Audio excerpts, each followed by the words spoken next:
Assalamualaikum warahmatullahi wabarakatuh. Saya Syifa Nurfadilah, NPM 2209010204. Di sini saya akan menjelaskan tentang apa itu UML. UML adalah singkatan dari Unified Modeling Language. Itu merupakan suatu metode dalam pemodelan secara visual yang digunakan sebagai sarana perancangan sistem yang berorientasi objek. Dan awal mulanya, UML diciptakan oleh Object Management Group dengan versi awal 1.0 pada bulan Januari tahun 1997.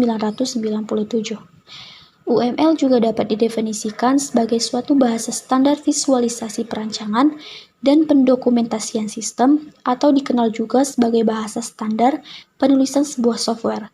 Jadi, sebelum kita membuat software, tahap sebelumnya ketika perancangan adalah pembuatan UML. UML diharapkan mampu untuk mempermudah dan pengembangan piranti perangkat lunak atau RPL, serta memenuhi semua kebutuhan penggunaan sistem secara efektif, lengkap, dan tepat. Hal itu termasuk faktor-faktor stability, robustness, security, dan sebagainya. Jadi, pentingnya ada UML sebelum kita merancang sebuah aplikasi. Dengan UML, kita bisa memberikan gambaran kepada user maupun kepada programmer untuk gambaran dari aplikasi. Kemudian adalah manfaat dari UML. Yang pertama adalah dapat memberikan bahasa pemodelan visual atau gambar kepada para pengguna dari berbagai macam pemrograman maupun proses umum rekayasa. Lalu dapat menyatukan informasi-informasi terbaik dalam pemodelan. Kemudian dapat memberikan suatu gambaran model atau sebagai bahasa pemodelan visual yang ekspresif dalam pengembangan sebuah sistem. Dan tidak hanya menggambarkan model sistem software, namun dapat memodelkan sistem berorientasi objek. Kemudian dapat mempermudah pengguna untuk membaca suatu sistem. Berguna sebagai blueprint. Ini jelas nantinya menjelaskan informasi lebih detail dalam perancangan berupa coding maupun program. Nah, jadi dengan adanya UML ini, yang pasti seperti yang dibicarakan pada sebelumnya, kita akan tahu gambaran nanti program seperti apa sebelum masuk ke dalam tahap coding ataupun tahap program. Nah, kemudian ada beberapa UML yang sering digunakan, yaitu yang pertama adalah use case diagram. Use case diagram ini adalah suatu jenis dari diagram UML yang menggambarkan hubungan interaksi antar sistem dan aktor use case, yang dapat mendeskripsikan tipe interaksi antara pengguna sistem dengan sistemnya. Use case merupakan suatu yang mudah dipelajari. Langkah awal untuk melakukan pemodelan perlu adanya suatu diagram yang mampu menjabarkan aksi aktor dengan aksi sistem tersebut, seperti yang terdapat pada use case. Jadi, dengan use case, kita bisa melihat gambaran aktor atau user pengguna aplikasi. Dia akan terhubung atau bisa melakukan fitur apa saja yang ada di dalam software atau sistem yang kita buat. Dalam pembuatan use diagram, kita juga akan bisa mendapatkan beberapa simbol. Yaitu yang pertama adalah simbol yang seperti manusia. Ini disebut dengan aktor, di mana aktor ini menspesifikasikan himpunan peran yang pengguna mainkan ketika berinteraksi dengan use case. Jadi, aktor ini adalah orang yang akan mengakses sistem. Nah, itu bisa dikategorikan bisa ke sekelompok ataupun individu. Jadi, aktor ini adalah orang yang akan mengakses sistem. Nah, itu bisa kita kategorikan bisa kelompok ataupun individu. Yang kedua adalah include, yaitu menspesifikasikan bahwa use case tersebut merupakan sumber secara eksplisit. Maksudnya adalah ketika input ini, apabila kita masukkan satu fitur di dalamnya, otomatis akan ada fitur lanjutan. Itu bisa disebut sebagai include. Kemudian yang ketiga ada extend. Extend itu merupakan menspesifikasikan bahwa use case target memperluas perilaku dari use case dan sumber pada suatu titik yang diberikan. Beda dengan include, ketika kita membuka suatu fitur sistem di dalamnya, otomatis akan muncul fitur tersebut. Apabila extend terdapat pilihan, apakah ingin mengunjungi fitur selanjutnya atau tidak. Jadi, perbedaan include dan extend adalah seperti itu. Kalau misalnya include, dia langsung akan menampilkan fiturnya. Sedangkan kalau extend adalah pilihan apakah ditampilkan atau tidak untuk fitur selanjutnya. Kemudian yang keempat adalah ada association ataupun garis. Ini sebagai garis penghubung. Jadi garis ini digunakan untuk menghubungkan antara satu objek dengan objek lain. di mana garis ini biasanya satu user atau aktor bisa memilih lebih dari satu sesuai dengan jumlah dari use case yang ada.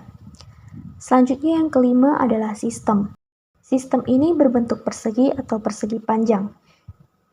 Sistem atau boundaries yang menspesifikasikan paket yang menampilkan sistem secara terbatas. Jadi, nanti use case akan ada di dalam kotak-kotak tersebut atau dalam kotak sistem ini. Kemudian yang terakhir, yang keenam adalah use case. Dalam sistem ini ada use case sendiri, bentuknya bisa bulat, bisa lonjong, tergantung dari bentuk yang ingin kita masukkan. Tapi biasanya bentuknya agak oval sedikit. Kemudian, fungsi dari use case adalah untuk mendeskripsikan urutan aksi-aksi yang dapat ditampilkan sistem untuk menghasilkan suatu hasil yang terstruktur bagi suatu aktor. Jadi, nanti fitur atau apa yang bisa dilakukan oleh aktor itu akan dimasukkan ke dalam use case. Gambar selanjutnya ini merupakan contoh dari use case diagram, di mana pada use case diagram ini, nama sistemnya merupakan bank ATM. Di sini ada 3 aktor, di mana aktor pertama adalah bank, yang kedua adalah customer, dan yang ketiga adalah teknisi.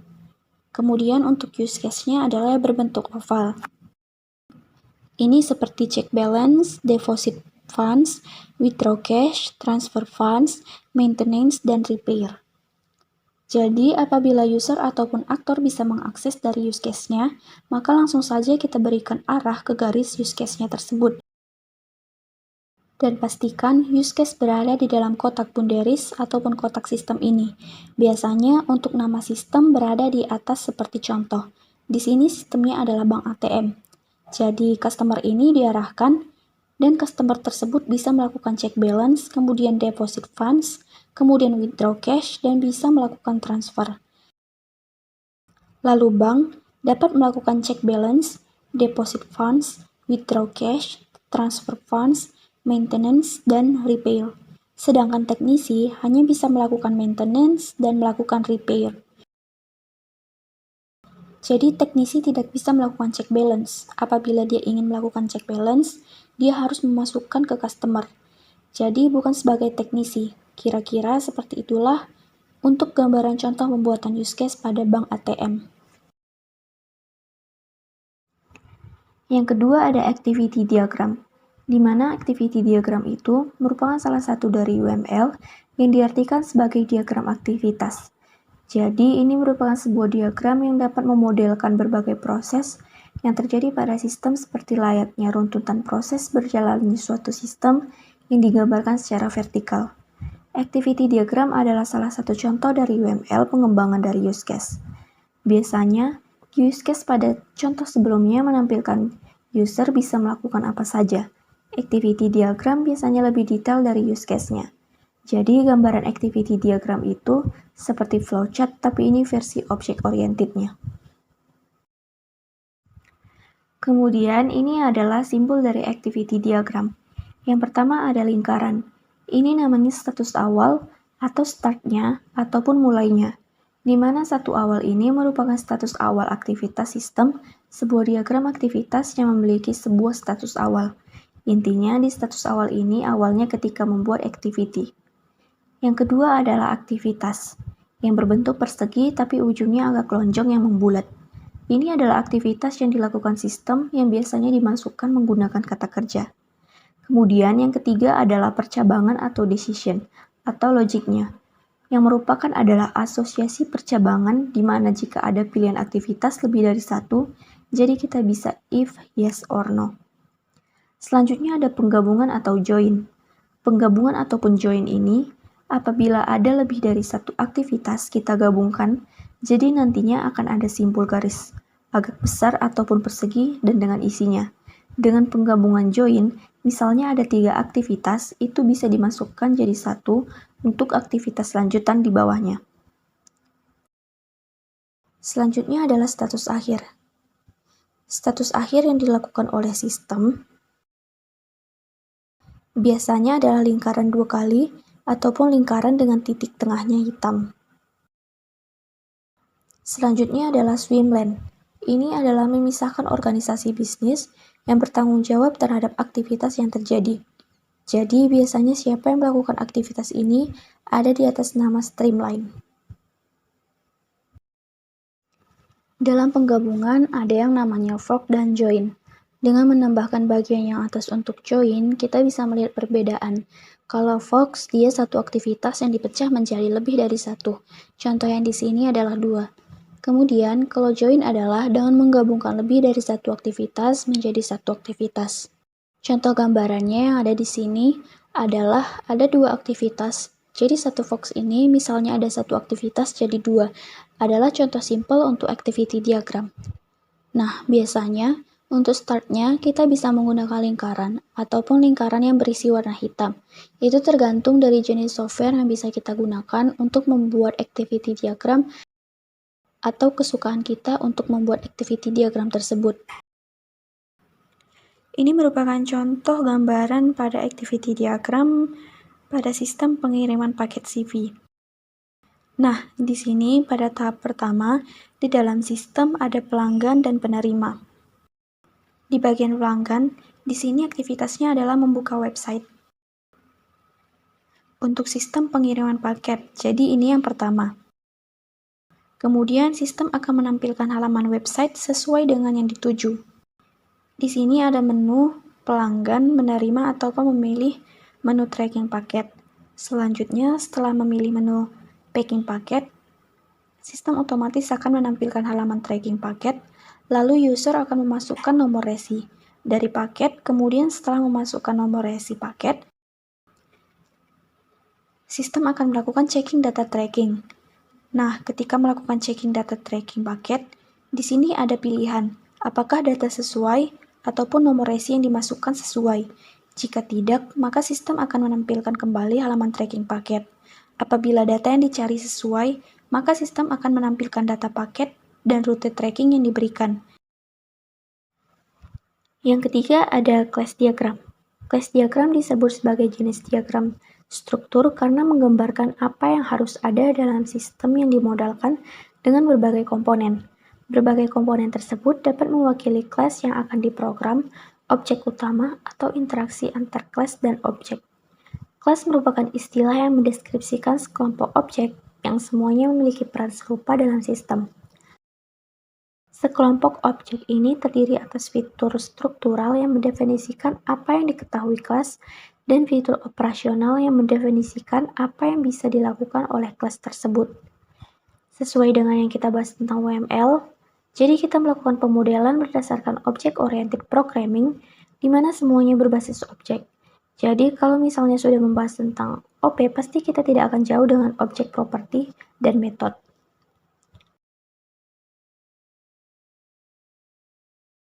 Ini merupakan simbol kelas diagram. Yang pertama yaitu garis lurus ataupun garis penghubung, yang disebut sebagai generalization, di mana hubungan antara objek anak sebagai perilaku dan struktur data dari objek yang di atasnya, atau objek induk ancestor.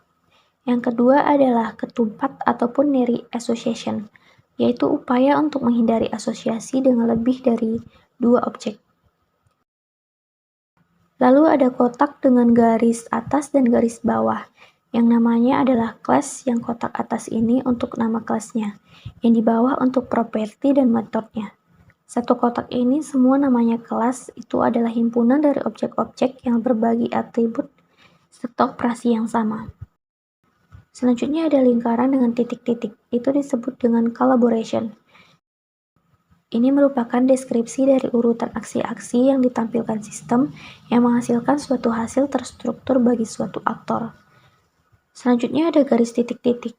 Itu merupakan realization di mana operasi yang benar dilakukan oleh suatu objek. Kemudian ada garis titik-titik dengan arah yang tidak penuh. Itu namanya adalah dependensi, di mana perubahan yang terjadi pada suatu elemen mandiri akan mempengaruhi elemen yang lain tergantung pada elemen yang tidak mandiri. Selanjutnya yang terakhir ada association, yang sama seperti generalization association, yaitu menghubungkan antar objek satu dengan objek yang lainnya. Intinya, poin dari sini adalah untuk menghubungkan antara satu dengan yang lainnya. Gambar di samping merupakan contoh dari kelas diagram. Contohnya adalah kelas anggota yang di dalamnya ada properti. Properti biasanya ada di atas kotak yang disebut dengan atribut. Kemudian yang ada di bawah kotak disebut dengan function ataupun method. Jadi contohnya di sini, anggota memiliki atribut. Misalnya ID dan nama anggota memiliki akses yang bisa dilakukan, seperti insert data dan update data. Kemudian bisa saja ada kelas yang namanya pinjam buku. Nah, dalam kelas pinjam buku, atributnya itu ada ID, tanggal pinjam, ID buku, tanggal kembali, dan ada petugas. Dan untuk fungsinya bisa insert data dan update data. Kemudian bisa pilih buku, kemudian ada kelas dengan nama petugas. Jadi intinya nama kelas yang paling atas selalu ada atribut yang pertama. Ada ID petugas, yang kedua adalah nama petugas. Lalu fungsinya yaitu insert data dan update data. Lalu ada buku. Nah, di sini ID buku, ada judul buku dan pengarang. Dan untuk fungsinya ada insert data dan update data. Lalu, untuk buku asing ini merupakan turunan dari buku dan buku lokal. Juga merupakan turunan dari buku. Nah, jadi untuk memberikan tanda kalau dia turunan adalah dalam garis asosiasi dan arah panahnya. Nah, kalau ada arah panahnya menuju ke atas, berarti ini merupakan anak dari elemen yang dituju. Jadi, contoh di sini, buku lokal merupakan anak dari buku dan buku asing, merupakan anak dari buku. Nah, kemudian di sini ada satu titik. Ini maksudnya adalah relasi hubungannya atau nilai dari data dengan data yang lain atau antara hubungan tiap kelasnya. Contohnya saja, misalnya ada satu di titik bintang, adalah maksudnya yaitu one to many atau satu untuk banyak, di mana dalam satu anggota, dia bisa meminjam lebih dari satu buku. Logikanya seperti itu. Kemudian, 1.1 ini maksudnya adalah dalam satu pinjaman buku hanya bisa dipinjam oleh satu anggota. Begitu juga oleh petugas, satu pinjam buku dalam satu aksi itu hanya bisa dipinjam dan memberikan atau mendapatkan data dari petugas hanya satu saja. Sedangkan satu petugas bisa memberikan banyak data pinjaman buku, begitu pula dengan hubungannya dengan buku. Di mana kalau kalian pinjam buku hanya bisa untuk satu buku, dan dalam buku ini bisa dipinjam beberapa kali dalam satuan.